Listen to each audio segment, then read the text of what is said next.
Welcome back to the Sawyer On-Water podcast. Today we are actually on location once again on the beautiful Nantahala River. And we are very fortunate this episode to be talking with the one and only Paul Clark. We have done a lot of projects with Paul over the years. And we have actually launched into kind of another project phase with Paul. Paul shot a handful of episodes for us this summer, and so it's very fitting that we get to shoot an episode with him to kind of kick off that part of what we're doing, and to kind of give you a lead in to the episodes that will be including some content from Paul. So with no further ado, I'm going to turn it over to Mr. Clark to give us a little intro and what he's been up to these last few years, and kind of where his next journey is in his stand-up paddleboard runs. Well, I always like to introduce myself as SUP, everyone. I'm Paul Clark, SUP Paul. I am SUP Paul. That's my website and whatnot. And I had the opportunity this summer to travel through Montana and get some boat builder podcast episodes for Sawyer, which is great. And also some videos to highlight some river paddleboarders. I'm a whitewater paddleboarder. I wouldn't be on the river if it wasn't for paddleboarding. So this is where I am. And I know, Zach, you're all about the raft. So when we said, hey, let's go paddleboard today, I thought we were going to go run down the river. But instead, and hopefully we have B-roll for this, we've rafted ourselves to a couple of different paddleboards to talk about this. Yes, so we have basically staged ourselves onto a couple paddleboards, and we are attempting to shoot this episode on water, on paddleboards, tandem side by side. And we are here on the beautiful Nantahala, and it was a gorgeous day today, nice sunny fall day, and hopefully you'll be able to kind of see a little bit of the fall colors around us.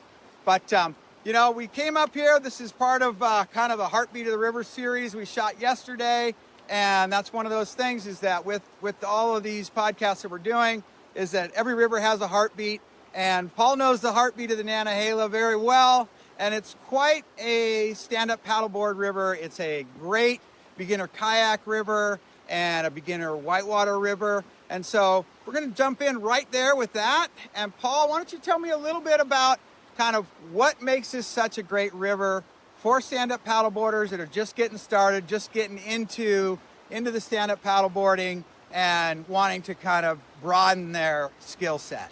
Well, the Nantahala here in western North Carolina is beautiful. It's a gorge.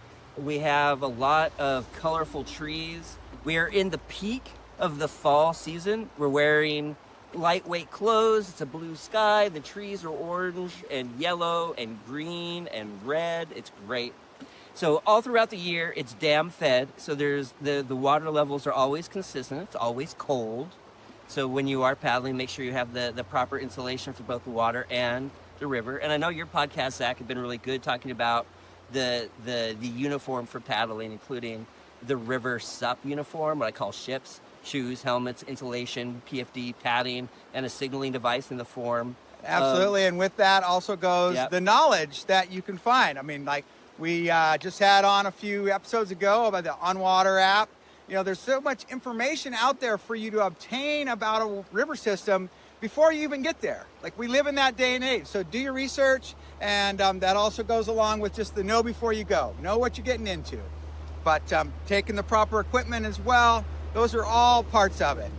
And the great thing about the Nantahala is that the Nantahala Outdoor Center, the NOC, is one of the oldest outfitters in the United States. They've been guiding on this river for years and years. I want to say since the 60s. So there's infrastructure for it. There's outfitters. And as far as paddleboarding goes, it's not a very broad river.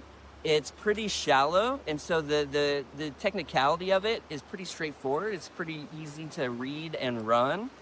And it's just such a fun, the typical run is a 10-mile run, followed like a class 2, bumpy, busy, beautiful water, followed by the class 3 upper Wesser, what we call the falls, which is a fun rapid. Lots of beginner kayakers swim there. And for paddleboarders, it's a nice challenge. I'm sure we'll paddle that a little bit today. You want to paddle the falls?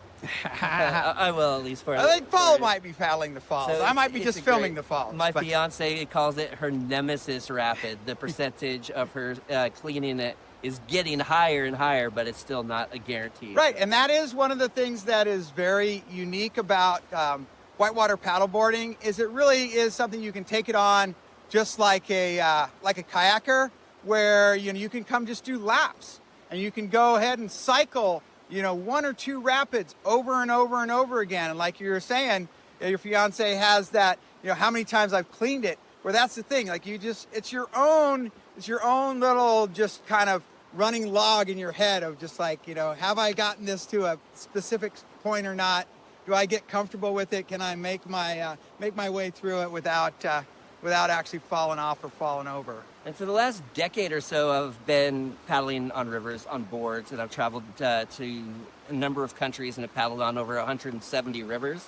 And I'll tell you what, if you have a river where you could have sessions, where you could run a rapid, you could park and play, essentially a whitewater park like in Bend or the several in Colorado, you're able to get miles without necessarily the logistic hurdles that are associated with it. Here on the Nantahala, if you want to session the upper Western Rapid, it's an easy 100-yard walk back and forth. Just park and play. It's just a great way to do it. And I find that if you have opportunities like that, Woka Whitewater Park in Arkansas on the border of Oklahoma is another one of those. So whitewater parks are a great way for people to get the time and miles without all and the hone the skills. Exactly. Kind of put in that training effort so that you hone your skills. Kind of like it's just like honing your skills, like your roll session at the pool. Hone your skills before you get out there on the river, right? What did you think of the Whitewater Center? You just did a demo days associated with it. So the Whitewater Center could possibly be intimidating on a board, but you definitely see, folks like Cohen and Katrina and Joey, who you were paddling with, like absolutely you start making those laps, it's just running those laps over and over and over again. And that's that repetition on the water. There's no substitution for that. That is really pretty key. And everybody that lives around the U.S. National Whitewater Center are pretty fortunate at the fact that they have this artificial riverway right there in their backyard. And so it is something that, around Southern Oregon, we have some dam-controlled rivers, and those are the rivers you get to run all the time. And the most exciting time of the year, of course, is the spring, when there's all these rivers that don't run all the time, and you want to try and get on as many of those as you can. And out here, it's probably the same thing. You're trying to get on spring rivers and rivers that are flowing in the rainy season, but then you can always go to the park and just get your laps in, get your little whitewater fix in. And it's even though it's on concrete, it's definitely the real deal. It is a fairly challenging course. I've been fortunate enough to run it multiple times in a raft, and it is definitely a pretty incredible little playground for sure. And you mentioned Cohen Atkins. I consider, if not the best whitewater paddleboarder in the world, he's in the top 5 for sure. And he began at the Whitewater Center. He began honing his skills with a Sawyer paddle. Just a shout out to Sawyer. Running that for years before he even thought about running a natural river. Katrina, a number of people who call the Whitewater Center their home river are just discovering real rivers now and paddle really well. You can get into some bad habits at the Whitewater Center, like walking. You have to walk there to save some flesh. So once you get into the habits of river safety, if you come from a whitewater park background, your skill set throws up. But you're talking about spring runoffs here. One of the beautiful things about the Appalachia for whitewater, I live in Asheville now. I used to live in Bend. That's where I met you, Zach, and that's where we first began our collaborations.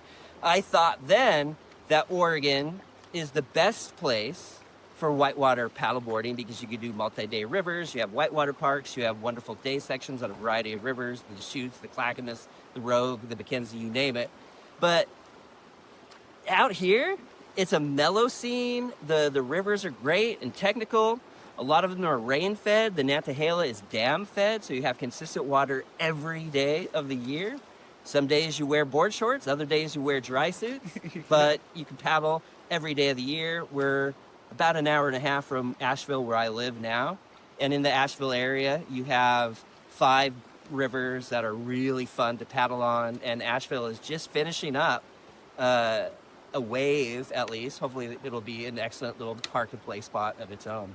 After Helene, is that on the French Broad? French Broad, yeah. Nice, yeah, and that's a recovery story of its own. You know, coming back from Helene, you know, that big devastation in the area, and that's another thing that we notice. You know, I mean, it's a common thread in the paddle sports industry as a whole is that everybody rallies around any kind of natural disaster or fire or anything like that. You know, we dealt with a lot of fires in the West. You know, we just had the Rogue River was closed down for a few weeks because of wildfire, and I was showing you that the other day of just, you know, where that really hit, you know, and how close it was to just all these areas that we spent some time not a few short years ago, you know, just at the Paradise Lodge there, and it's just crazy. But it's one of those things. Is like those are the things that are out of our control, you know. And as outfitters and paddlers, is like, you know, you want to control the things that you have in your control. But some of those things are just out of our control. And fires and natural weather events are definitely one of those things that are just kind of out of our control. So, well, you know, I've kind of got to just make an adjustment. It's not really a joke, but here in the Appalachia, we're seeing climate refugees. You know, out west, you have fire season that's longer and longer and longer. Right. You have heat in the desert. You have cold in the northern states. But here in the Appalachia, you have really temperate. And right. Yet, I get here, I settle in, and you have a hurricane 200 plus miles from the nearest ocean that does a huge amount of damage, life, property, the tornadoes and the microstorms that created, the torrential flooding, the highest water levels in well over 100 years. So even the climate refugees have a hard place to find. It's definitely affecting everything, you know, and it's one of those things is as paddlers, you know, we love the ability to get out and enjoy these spaces, and you know, a lot of rivers around the country are threatened, and a lot of paddlers find that part of their yearly mantra is getting involved in the protection of this river or the other, you know, trying to make sure that they're here for us to paddle for years to come and for our kids to paddle for years to come. And that's a lot of it, right? Is just basically this is a beautiful gem. You know, the Rogue is quite the gem that goes through the Rogue Valley. And there's like, you know, every river community has that vibe and that little bit of just little getaway time that it provides. And, you know, so anytime you're out on the river, you know, that's really a real special time. And we're doing everything we can to try and make sure that we can protect those things and keep them moving on for the generations that come. I was raised in the Lake Tahoe area. The Truckee River went right through the town I lived in, Reno. But the river was a distant thing to me until I started finding paddleboarding and traveling to go to different rivers. I didn't realize how valuable a paddling community was.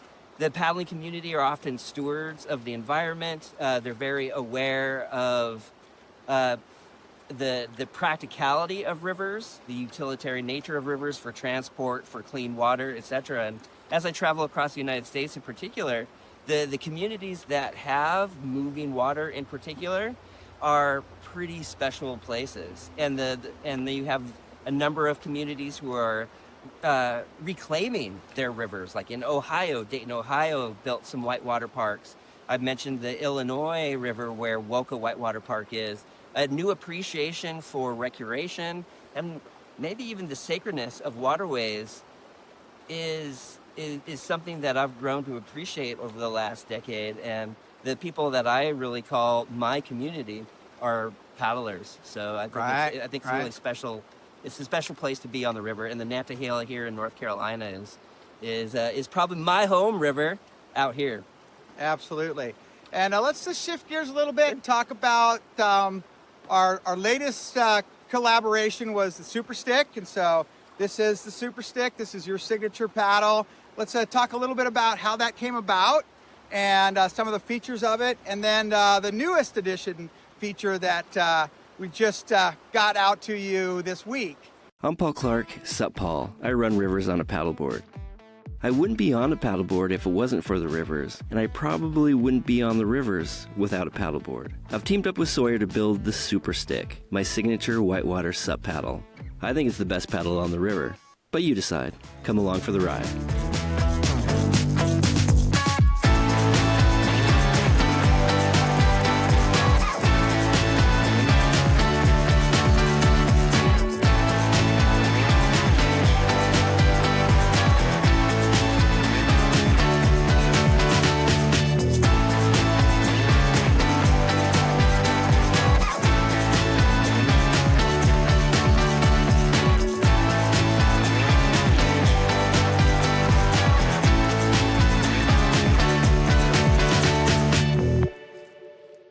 So let's talk a little bit about the SUPer Styk and just kind of the design and where that kind of came about. So since 2019, this has really been the shape. So the wood laminate is very signature Sawyer. I really like the idea of a paddle for rivers to be for rivers. Most paddleboard paddles out there are for open water, for touring, for racing, for surfing. They'll have a rake angle and more volume in the tip, so you get the RPMs just right at the power right at the tip, and you don't really change anything. But when you're running rivers, as you know, especially if you're a paddle raft guy, there's a lot of feathering. So as a whitewater paddleboarder, I do a lot of bracing, low brace, high brace, feathering around the foot box. So having a paddle with zero rake angle allows me to have very precise control of the blade, especially if I'm cross-bowing, the blade is vertical with the shaft. If I'm recovering really quickly, I don't have to wonder where is the right side for the paddle. And the shape in particular, on the shoulders, you have the widest part of it. That means you're sinking the blade in and getting a lot of power. But if you're looking for sprinting or doing some quick paddles, you have a little bit more narrow tip to engage that without full power. And I like a carbon shaft and the laminate blade. And this one that I have in my hand, this is over 4 years old, y'all. It's bruised because of the whitewater part, but these are hard to break. Paddles break in whitewater. The SUPer Styk doesn't break as easily. The long-term durability. Yeah, a little tie-in story from from our current time at the Whitewater Park. I had a gentleman come by yesterday, and he said, he's like, do you make a competitive whitewater canoe racing paddle? And I kind of pointed him to what we made, and I said, and he's like, can that be made into a two-piece? And I said, yeah, absolutely. You can make it into a two-piece. We can put our tight set junction in it, so once you assemble it, it won't rattle at all, but it will be a little heavier. And he says, oh, that's not a problem. But I'm trying to battle here is my son is a competitive canoe racer, and he breaks very expensive paddles quite often. And so we got into this discussion that this paddle here could come with a removable blade, a replaceable blade, and that was with our competitive whitewater canoe paddle, would have a replaceable blade and two pieces. And he said, is it carbon shaft? I said, yes, absolutely. And I'm like, well, that can still break. And I'm like, well, that can still break. And then I showed him a carbon reinforced whitewater paddle, which was a free fall. And he loved that. He thought, now that's better for my son, because he's going to break everything you give him. And the only reason that he backed away from that is that it wasn't a two-piece, so you couldn't travel with it. So he kind of left the conversation with maybe getting his son a free fall to train with at home, and then a Carbon Pro to travel with, and hopefully he wouldn't break the free fall in training. And so durability on the river is important. Absolutely. And sometimes, these are light paddles, and people are really surprised to see how light the carbon shaft version of this is. And the people who have been most surprised tend to be petite females. They're like, oh, that's way too powerful of a paddle for me. And they're the ones who are on it the most that I paddle with. And for the first few years, not a lot of people got it. Not a lot of people understood it. More and more people have the SUPer Styk in their hand running rivers internationally now.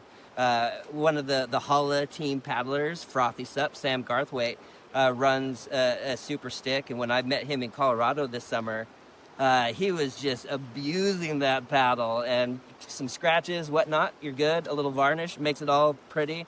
But he came with his 2-piece version, and I travel to Costa Rica, travel internationally, and I have a 3-piece version. But I'll tell you, having the tight set system keeps the shaft from loosening up or wiggling. A lot of travel paddles out there kind of suck, but the 2-piece version, if you're not going to be loaning it out, if you like a very specific size like I do, when you're traveling, having the 2-piece version is ideal. Speaking of traveling internationally, February, there's still spots left for our Costa Rica trip. Shout out to Amazing Vacations. Nice. I love this. This is going to be, if not my go-to, because I do have that one already. That's a fixed shaft, but this could be my everyday paddle. A travel paddle could be my everyday fixed length paddle. I'm stoked. So thanks for making that for Sam. Yeah, that actually came about. I was telling Paul that the whole reason that the 2-piece paddle came about was for shipping.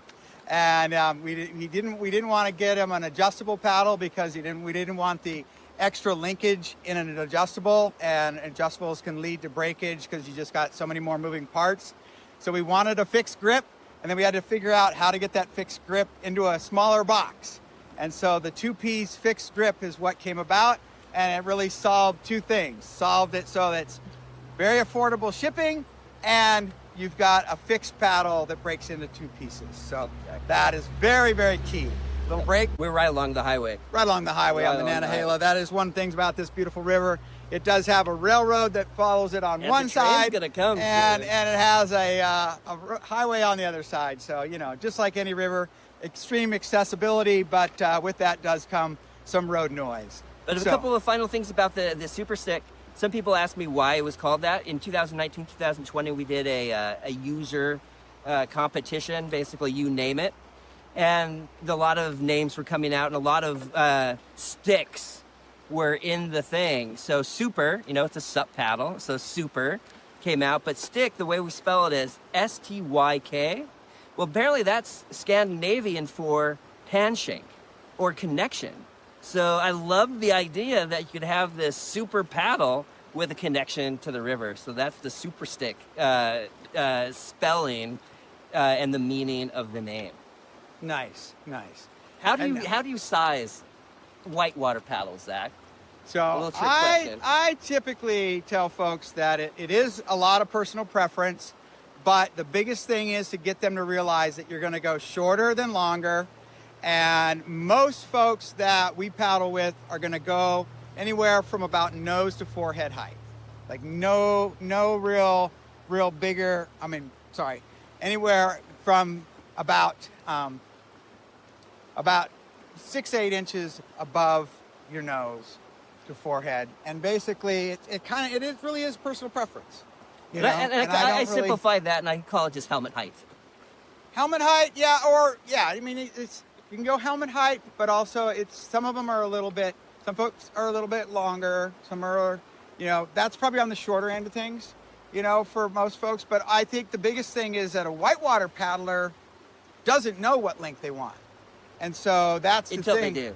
And so you want to kind of just give yourself some variance. And also what we tell folks is that if you're going to get a fixed grip, always go a little longer because you can always shorten. Yeah. But you can't lengthen if you go with a fixed grip. So I'm 5'7", and my standard height has been a 70-inch fixed length SUPer Styk paddle. Now I'm at 72. It makes me stand up a little bit taller, but I'm really aware of where I'm paddling. What I find if the paddle is too low, and I used to really be pushing short paddles for whitewater, I found that I got into a bad habit of bending at the waist. and Right, when you really falling want to bend in. at the knees. So yeah, Flex you the want a knees. shorter paddle, and your stance has to accommodate it too by squatting a lot. I would do a lot of bending and falling nose first into the river, but that's just my general one. I'm 5'7", a 70 to a 72-inch paddle is what I Right. go for. Yeah, no, that makes total sense. And it is one of those things is that people are kind of refining that when they're going to get that fixed grip, because they have paddled with a probably a flat water paddle for most of that time. And so they're just trying to figure out the straight blade and the fixed grip are kind of two elements. But, total helmet height, a little bit above that is definitely a good rule of thumb. Tell me about your grips. There are a few different grips to choose from. With a fixed grip, you have a nice Sawyer wooden handle. You have some other options, but I like the size and meatiness of this grip. Well, the beauty of that is that basically it all comes with the transition. So basically that's one piece is the transition that goes into the carbon shaft. The other piece is the T-grip that comes over the top. And so really that is a piece that we can sell it as an assembled piece on a fixed grip so somebody can grip their own. We can also sell that as an aftermarket piece if somebody wants to change that length. And so it gives a lot of flexibility, and it also kind of gives us kind of some quintessential Sawyer, right? If we have a wooden blade, you got the nice wooden blade, you want to kind of accent it with a nice wooden grip. And that's something that, that we can do, not all of our competitors do, and it gives that nice feel. You can sand it down if you want, like yours has been kind of ground down, which feels like maybe a little park grind. And some people like to sand them down so they're a little bit more coarse and they're not as slick. So you can definitely kind of go for just the more of the plain wood, and then just kind of seal it so that you basically get that little bit more of a firm grip, and it's not as slippery as, like, say, a carbon finish or even a varnish finish. So yeah. And it feels good. It's a good feeling grip, and also it basically is kind of very similar to our whitewater paddles, and so people are pretty comfortable with it. It's not something that's really changing up. There is the Canyon SUPer Styk, which is based on the Canyon guide stick. Yep. All one wood. piece of wood from tip to tail, and then the laminate is built from that wood. So very chassis. similar blade, but it's all one piece of wood from the tip of the blade all the way up through the T-grip. And that's Cohen's go-to paddle. He believes that the wood shaft with the fiberglass overwrap is stronger and more durable than the carbon, and that's kind of his main push. But you can't break those things. Yeah, he says that it's not breakable, but we know that every paddle is breakable, but it's one of those things that you just got to treat it well, and you should be able to do all right. So let's move gears a little bit, shift a little bit to the project that you did this summer for us, and just basically the outreach that you did with the SUP paddling community. Sure. So you are connected with this community that is whitewater SUP paddlers all over the country, and we've got 3 episodes coming up. Let's talk a little bit about those 3 different athletes that you interviewed, and just a little bit of that project before we wrap things up here. Sweet. So part of the heartbeat of the River Series, I chatted with Shane Tully in Arkansas. He gave Megan and me, my fiance, the tour of the Woka Whitewater Park. Super nice guy. And soft-spoken, and so I wanted his voice to be amplified a little bit. He's one of those people who, any place in Arkansas, there's Shane on the Buffalo River, on the Illinois River, so he's a good guy. I'm glad I was able to sit down and chat with him. In Montana, I chatted with SUP Montana, Chad Dawkin, about his Norwegian heritage, the rivers that he's on, his winter passion of ice climbing, and his true just Montana ethos of getting out there and exploring and adventuring. In Colorado, I got the tour from Jamie Lee, So I interviewed her. She took us on the Arkansas River, both the Browns Canyon and the Fraction section, as well as the Shoshone of Colorado. So at the end of the summer, we rendezvoused all again on the Shoshone River in Wyoming for a festival, which was great. So really good people, really good paddlers, unique and interesting stories. I particularly am fond of women's stories, especially women who are capable, strong, independent. I think a river paddleboard is a great vehicle for that personality. So shout out to Jamie for introducing her boyfriend to the river this year with her whitewater paddleboarding. So that's great stuff. Nice, nice. And like I said, those will be episodes that are coming up. And then, you know, besides you're heading to Costa Rica this winter. Yeah. What are other bucket list items coming up here in the SUP realm of things? Well, the SUP realm always is the van life. So though based here in Asheville, North Carolina, the van is outrigged for some travel. We're about to do some ocean SUP surfing. Nice. Folly Beach and along the Georgia coast, maybe do some springs paddling in Florida. But we're saving some money because we're getting married in May and we're moving into a new house. It's going to be remodeled. So we'll be staying. You heard it here first. SUP van life is moving into a new house. Yeah. in the southeast. So in the southeast. I was West Coast, the best coast for all of my life until being introduced to the Appalachia and the great people who are out here. And for folks that want to follow more of your journey, Sure. You have your own podcast. SUPal correct? podcast, my SUPal website that has trip destinations and some river resources. Content manager for the paddleboard brand that we're on right now, and hopefully do some more. And what is that this brand? Holla Paddleboards, absolutely. Steamboat Springs. Colleen King, the new owner for that, really putting that brand into a new gear with some excellent leadership. So yeah, pretty excited. Nice. Well, excellent. Thank you everyone for listening to us out here on the Nantahala River on our boards, trying to just keep it all going without having a catastrophic failure. Trying to keep this camera from not keep it all going. But if you enjoyed this episode, please tell your friends, tell your neighbors, tell your river community. Check out the Sawyer On-Water podcast. You can check out all of our episodes at paddlesandOars.com. And if you need anything from Sawyer, you can find it there. And if you do get out on the river, remember, be patient, be kind, and we'll see you on the river. Peace out. Peace. All right, Zach, that worked. Okay, we're gonna go for a 360. 360 your way?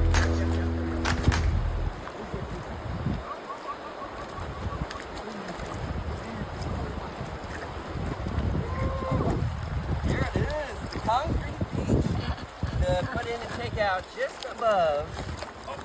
Little contact. Excellent.